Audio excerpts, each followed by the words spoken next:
Cazadores de ovnis Latinoamérica.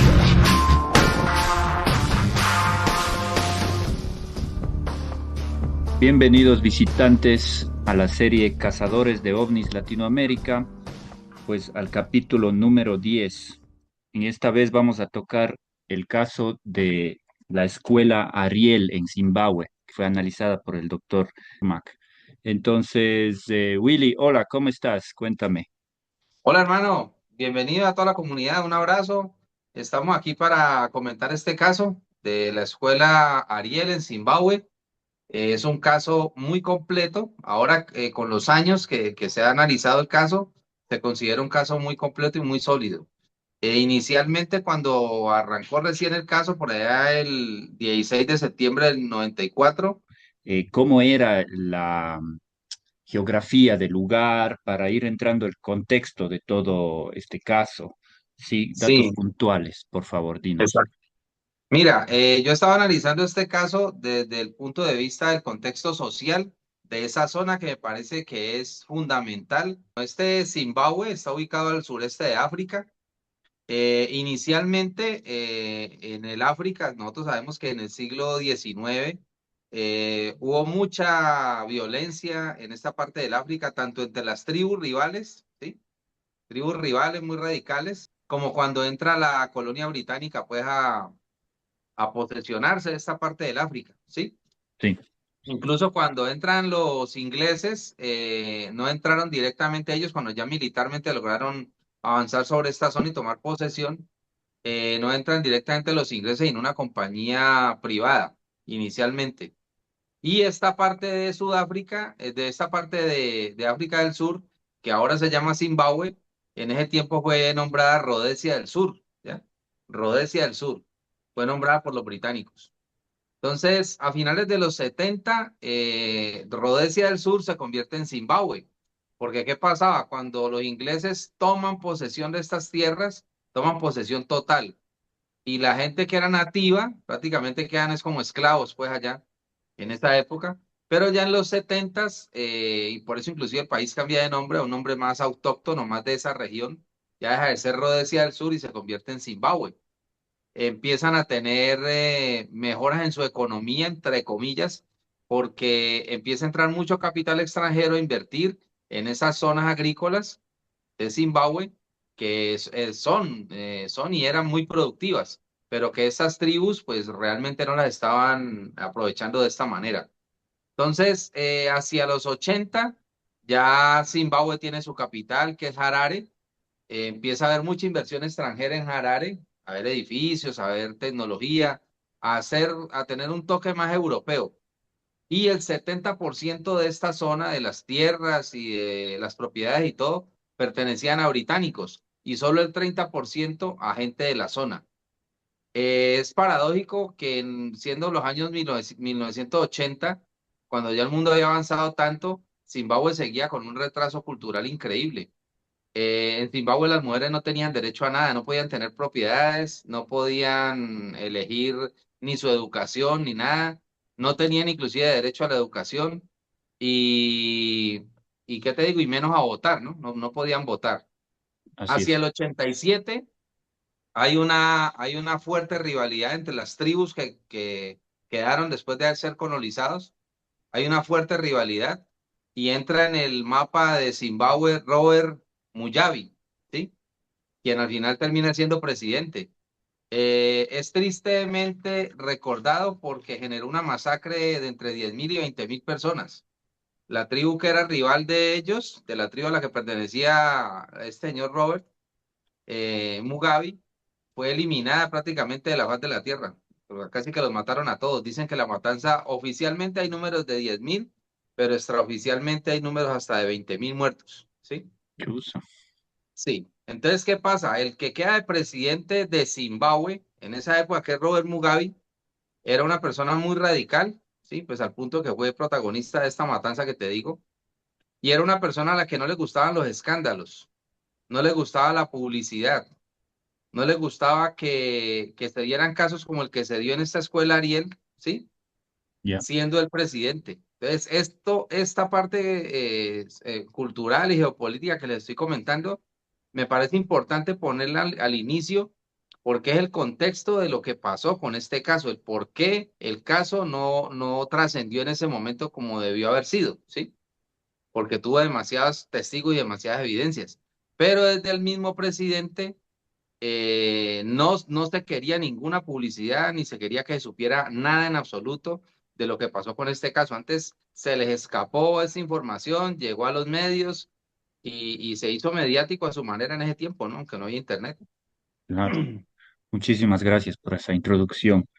Y bueno, hemos tocado casos relacionados a la ufología, exobiología en Europa, en Latinoamérica mucho, pero casi no se conoce, al menos en estas áreas, la relación de África con los extraterrestres y ovnis. Tal vez nos puedes dar un poco de contexto de esa conexión, por favor. Pues mira que en el África hay mucha evidencia de contacto ovni de las tribus más antiguas de la Tierra. Tú sabes que se cree que la vida del ser humano como lo conocemos inició en esa zona, ¿no? En ese continente. Entonces, hay mucha evidencia, poco estudiada, poco analizada, precisamente por el contexto geopolítico que te acabo de exponer al inicio. África ahora es algo asequible, ¿no? Con los visitantes y con la gente extranjera. Dice pues el relato que era el 16 de septiembre de 1994. Estos niños estaban en su descanso, estaban en su tiempo de recreo en una zona rural, ahí al lado de la escuela. Los profesores estaban en un salón reunidos, 5 profesores, por eso no habían testigos entre los niños, no habían testigos adultos, porque los profesores estaban en una reunión de maestros.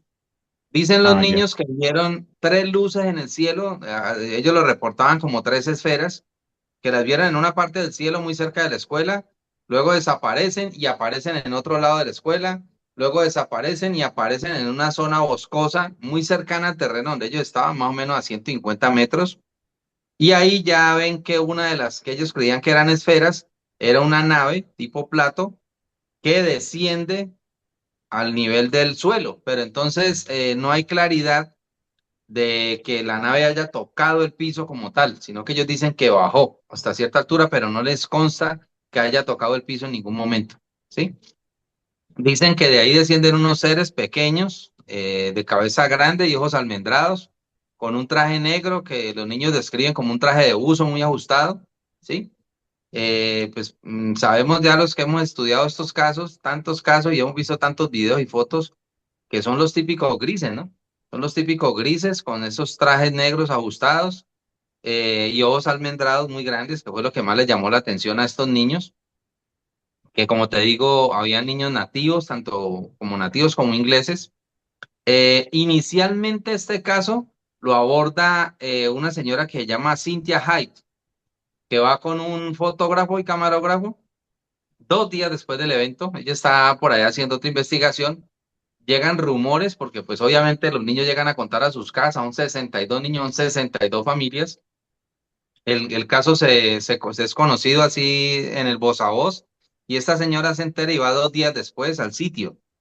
Dicen los investigadores que cometió varios errores en la investigación, como fue entrevistar a los niños en grupos, ¿sí? De hecho, los videos que vemos en televisión, en los que hay una señora y se ven un poco de niños ahí hablándole, y esa señora Cynthia Hyde estuvo en el sitio donde los niños le dijeron que había aterrizado supuestamente la nave, pero no encontraron evidencias de aterrizaje ni zonas quemadas.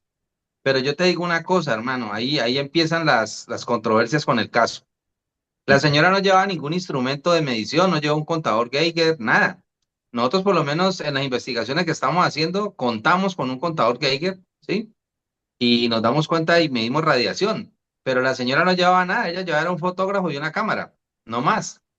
Ya. Entonces, ¿qué evidencia científica hay de que digan que no hay evidencia del aterrizaje si la señora no llevó ningún equipo para medir? Solamente que no encontró el suelo quemado porque la gente cree que es que el suelo queda quemado, como si le hubieran prendido fuego. Y no es así.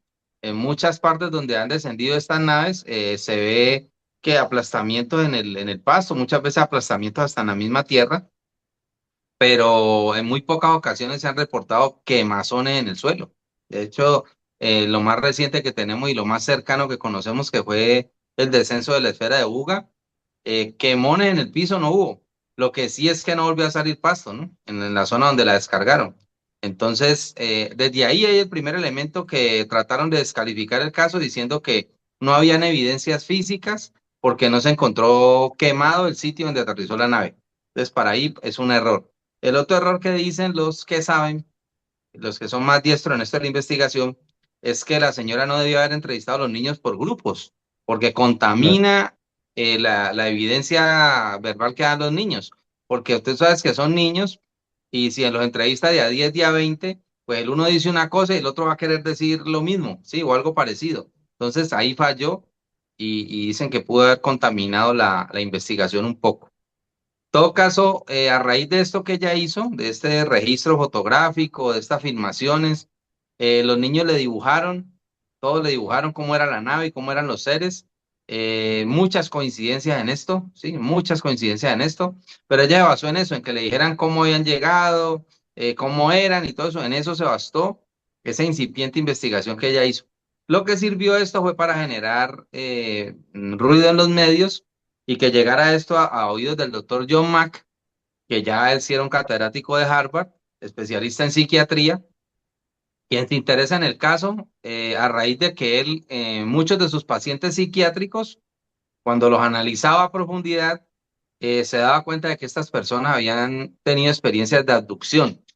De hecho, el doctor John Mack estuvo a punto de ser despedido de Harvard por haber publicado, porque él lo publicó, de que muchos pacientes que tenían traumas psicológicos, cuando le hacían las regresiones, cuando se analizaban a profundidad, se encontraban que han sido personas que decían y lo daban por hecho, ¿sí? Para ellos era real, que habían tenido una experiencia con seres extraterrestres y han sido abducidos. Él estuvo a punto de ser despedido de Harvard por este hecho, ¿no?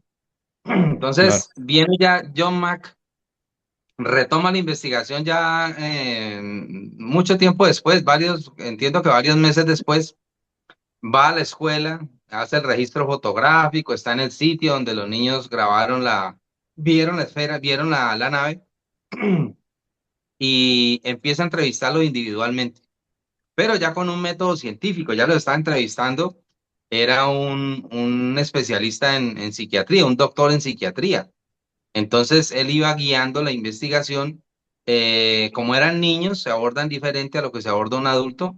Entonces los puso a que le dibujaran y mientras que le estaban dibujando lo que ellos habían visto, él les iba haciendo preguntas. Entonces los niños empezaron a manifestar, todos los 62 niños, que ellos habían tenido temor cuando estuvieron frente a estos seres. Entonces él empezó a ahondarles de por qué el temor.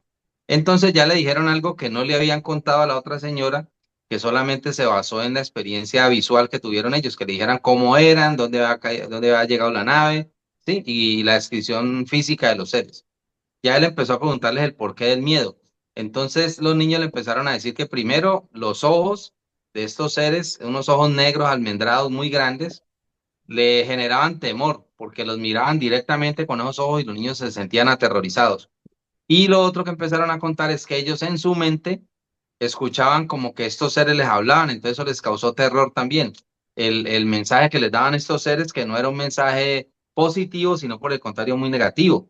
Les decían que tenían que cambiar, que tenían que mejorar, que estaban destruyendo el planeta, que tenían que detener entre comillas, avance tecnológico del hombre, porque en ese avance tecnológico estaban acabando con el planeta. Entonces, iban a destruir totalmente el planeta, que lo iban a acabar y que tenían los niños sensaciones de eso, de destrucción, de desolación. Algunos dicen haber tenido en la mente imágenes de esto, ¿no? Imágenes Claro. de esta desolación y destrucción.